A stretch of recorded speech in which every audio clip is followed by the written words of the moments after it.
Hello guys, welcome back to our channel's ByteShift. So this is the second part of our JavaScript calendar and scheduler plugin tutorial.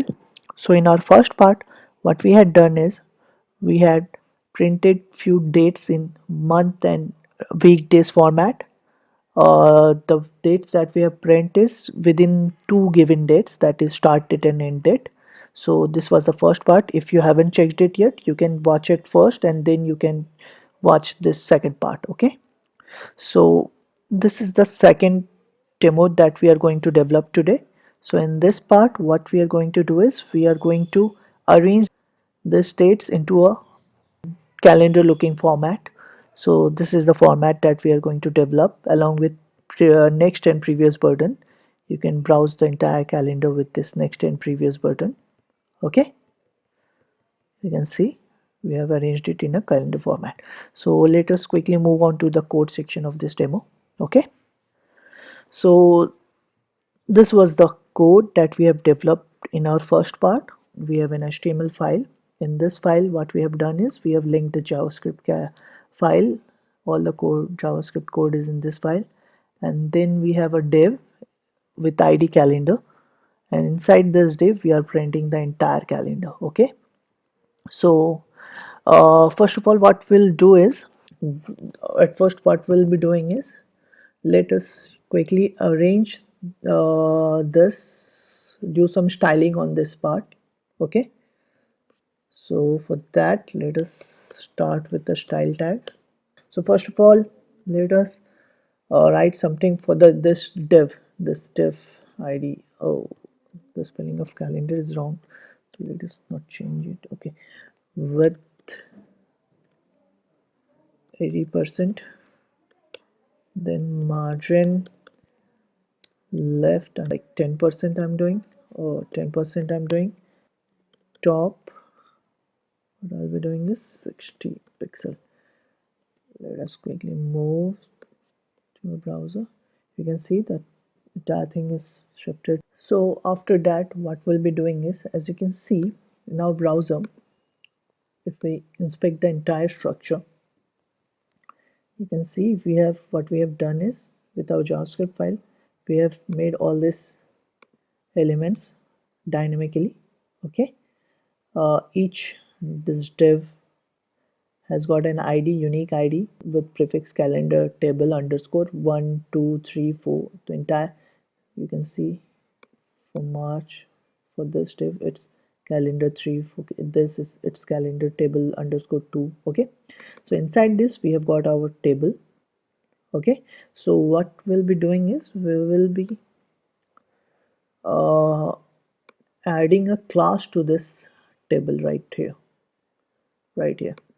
What we'll be doing is we'll be adding a class name to it. So let's add this class calendar table. Okay, so I'm putting this class name. So for this class name, okay, let us run this first if and see if the class gets added to the HTML part or not. So now you can see the table has got, each of the table has got a class name calendar table. You can see. Okay, so now what we'll be doing is, what we will be writing some CSS to it.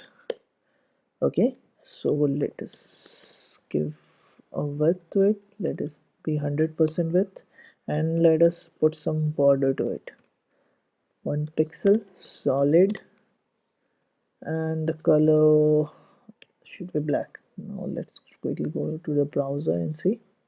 You can see the width gets increased, and also we have added a border to it. Okay, next what we'll be doing is designing the head of the table. Okay, trth. As you can see, the structure will help you. You can see inside this table we have got a th tag, and inside this we have the th column, right? Head column, table head column. So for that, what we'll be doing is, first of all we will be giving a background color to it. Background, and then border, bottom, 1 pixel, wait, sorry, pixel solid black, then padding 20 pixel and 0 pixel. So top and bottom 20 pixel and left and right 0 pixel. And then color, the font color should be white. Okay, and let us quickly move on to our head. You can see this is our target and we are able to achieve it. So far the head has been changed. Okay, next what we'll be doing is we will be designing the rest of the column, I mean rest of the rows, this rows that contains the date. Okay, so I'm copying it, putting it here and changing this th to td. Okay, and here what I'll be doing is I will be giving a text align. You can see the text is not centrally aligned. Okay, it's aligned towards left, so we need to align it centrally. Okay, text align, let it be center. Okay, next would be padding should be same as the head. Pad is 20 pixel, so it's pixel and 0. Let's quickly give the border 1 pixel solid, do it something grayish color, cursor pointer, so when you point to it, the cursor should be a pointer. Background color should be, it's a grayish color. Okay, this, and then remove this, I forgot to remove it. Okay, now move to browser, reload it, and you can see here, as you can see, we are done with designing the calendars. Okay, now the second implementation would be the next and previous button. So first of all I need to add two buttons, that would be next and previous buttons, right? So I need to concat the button in this content. The entire table and everything is inside this content variable, so I need to add two buttons in this content as well. So for that, instead of initializing it with the blank, let us add the button to it. So what I'll be doing is I'll be placing the button inside a div element. I'm giving a class name to this div buttons. Okay, calendar buttons, and after that let us button, the first button is the previous button. Okay, giving it an id prev. Okay, this is the id for this button, prev or previous, sort for prev, previous. Okay, so after that, to segregate it, I'm putting it a pipeline, and then again starting the second button tag to next, right? I'm also giving it an id. id should be calendar, like this is calendar prev, this should be calendar next, right? I'm putting it calendar next. Okay,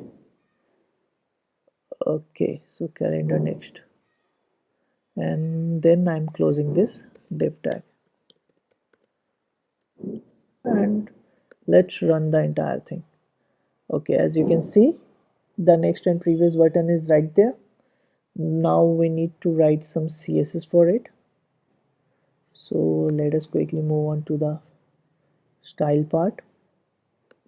Okay, now let us design the buttons, the next and previous button. So for that, first of all we need to copy this class name. It's the class name of the div that contains those buttons. So first of all I'll be writing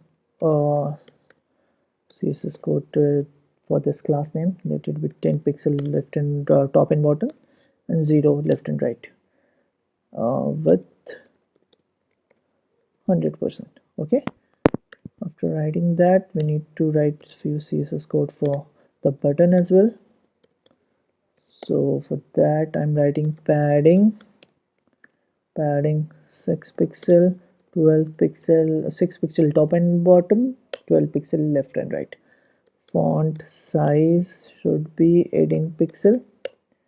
Okay, border radius, I'm giving radius, let it be 6 pixel.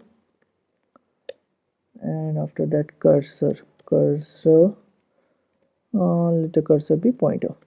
Okay, saving it, quickly move on to our browser, reload it. You can see the button, the styles of this button has been changed.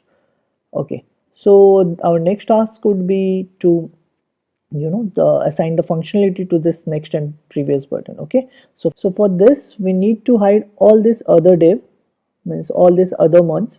We just need to show this first month, that is January.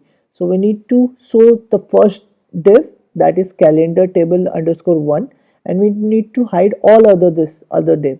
The best way to do that would be to add a class to this div. Okay, I'm adding a class to all this div, with the class calendar div. Okay, saving it, reloading it. You can see all the div now contains the class name calendar div, right here. Okay, so the next step would be to write a CSS for it right here, and display none.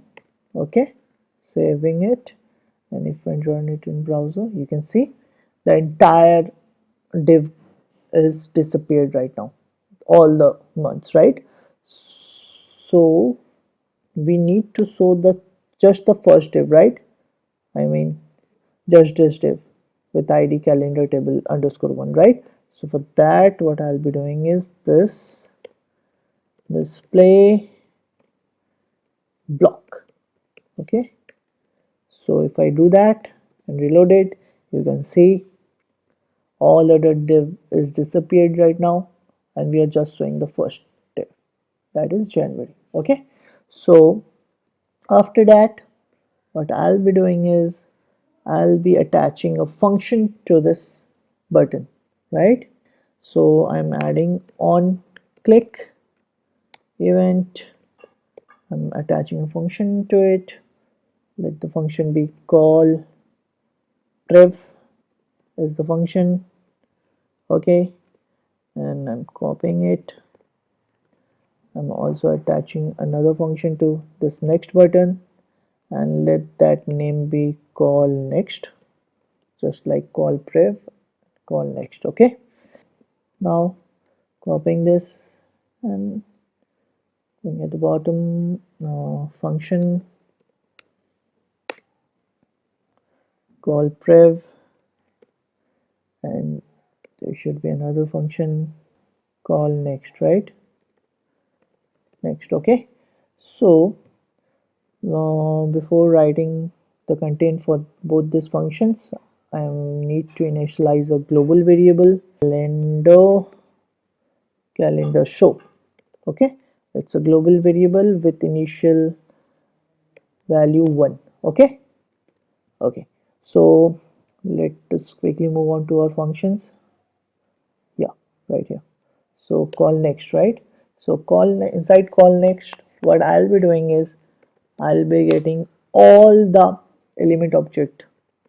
I need to get each of this element object, that is, sorry, each of this element object with class name calendar div. Okay, so all table, I'm getting document dot, now the element by class name. Inside this, I need to add a class. Which class? This calendar div, right? So I'm adding it right here. So after that, this variable will contain all the element with class name calendar div. Okay, means each of this element. We have got 12 such elements, right? From calendar table underscore 1, you can see we have got 12 such elements, so it will contain all those elements, right? After that, what we'll be doing is we will be, at first I need to disable this previous button. I'm disabling it.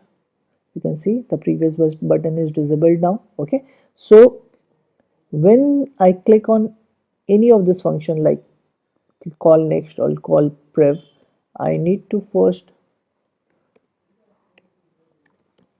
document dot, and we need to copy this id right here, copying it and putting it right here. But yeah, dot disabled should be false. Okay, saving it, quickly move on to our browser, refreshing it. If I click on next, you can see the button is not disabled now. That's because we have set it to false.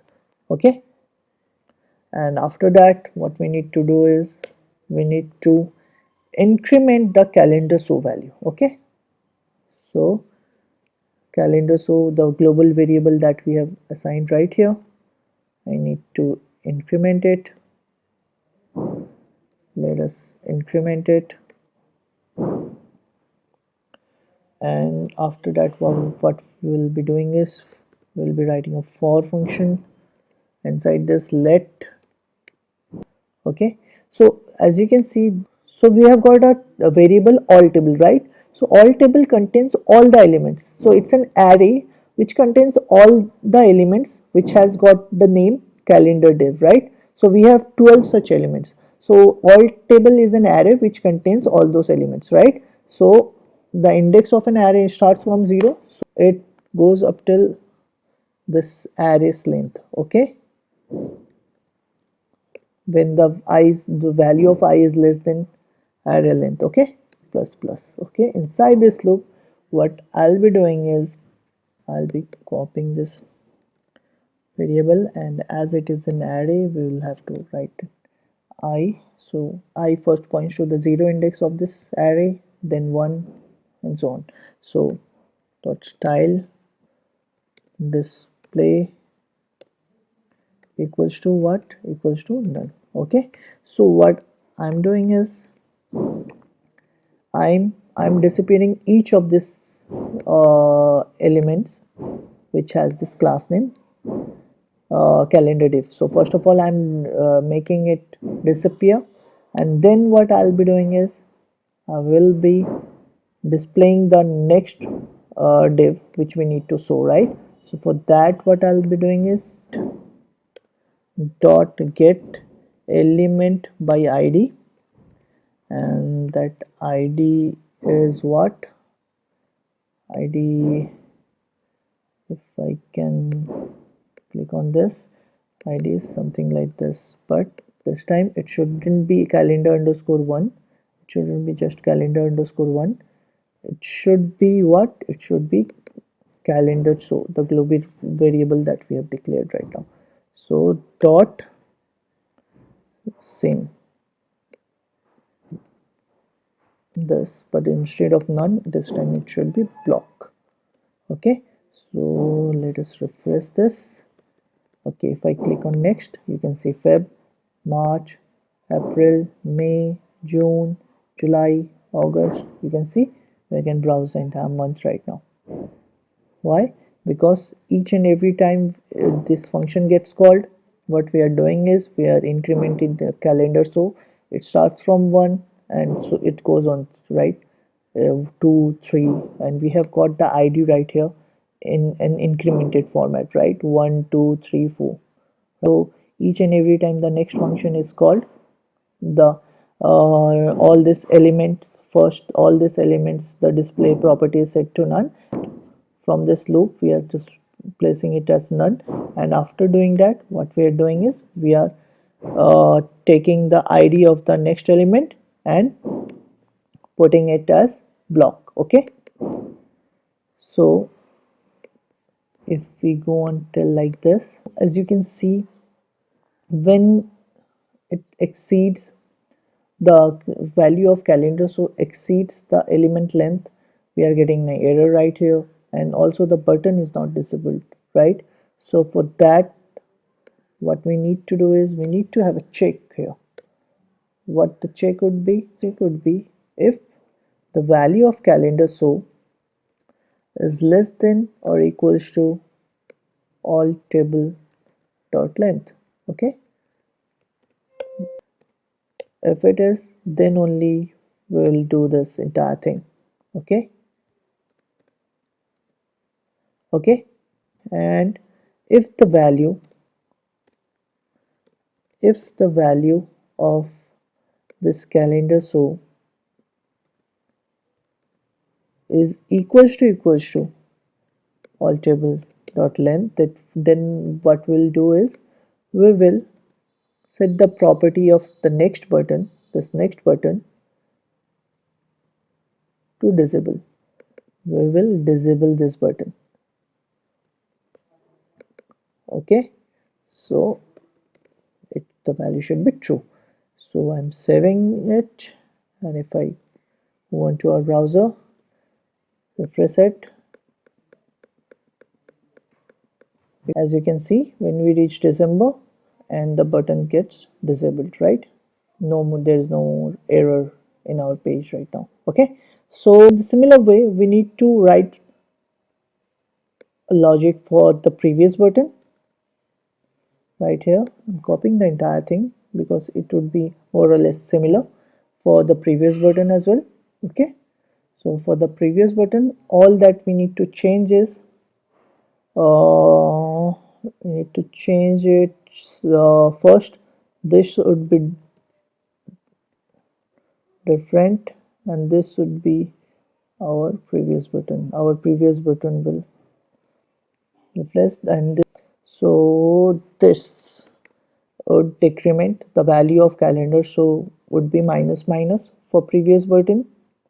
Okay, and the check should be if the value is greater, calendar dot so value is greater than or equals to 1. Okay, and when the value of calendar so reaches to 1, we need to disable this button. Okay, and rest of the thing would be similar. Okay, and if I refresh, save this and go back to our browser, you can see next and then previous. Once it reaches January, the previous button is disabled again. Okay, and then next,